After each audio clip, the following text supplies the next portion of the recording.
ओम नमो भगवते वासुदेवाय। ओम श्री कृष्ण परमात्मने नमः। ओम त्वामेकदा गुरुमरुत्पुरनाथ वोढुं कादादिरूढ गरिमानमपारयन्ति माता निधाय शयने किमिदं वदेति ध्यायन्त्यचेतत गृहेषु निविष्टशङ्गा तावद्विदूरमुपकर्णित घोरघोष व्याजृम्बिपांसु पटली परिपूरिताश वात्यावपुस्स किल दैत्यवरतृणाव दाख्यो जहार जनमानसहारिणं त्वाम् उद्दामपांसु तिमिरा हतदृष्टिपादे द्रष्टुं किमप्यकुशले पशुपाललोके हा बालकस्य किमिति त्वदुपान्तमाप्ता माता भवन्तमविलोक्य वृषं रुरोध तावत् सदा नववरोऽपि च दीनमूर्ति भावत्कभार परिधारणलूनवेग सङ्कोचमापतदनुक्षतवांसु घोषे व्यदायत भवज्जननी निनाद रोदोपकर्णनवसादुपगम्य गेहं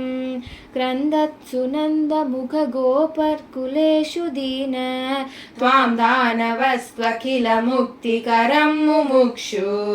त्वय्यप्रमुञ्चति पपात वियत्प्रदेशात् रोदाकुलास्तदनु गोपगणा बहिष्ट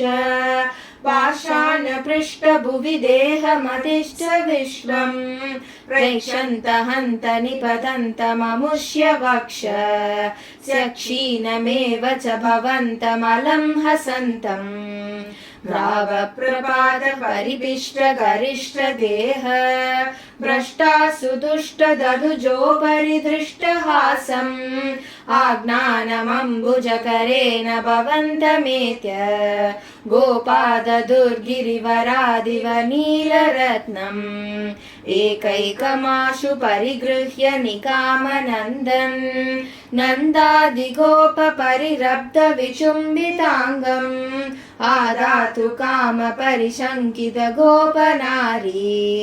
अष्टाम्बुजं प्रपदितं प्रणुनो भवन्तम् भूयोऽपि किन्नु कृणुमः प्रणतार्तिहारी गोविन्द एव परिपालयतात् सुतं न इत्यादि मातरपितृप्रमुखैस्तदानीं सम्प्रार्थितस्त्वदवनाय विभो त्वमेव वातात्मकं धनुजमेव मयि प्रदुन्वन् वातोद्भवान् मम गदान् किमु नोदुनोषि किं वा करोमि पुनरप्यनिलालयेश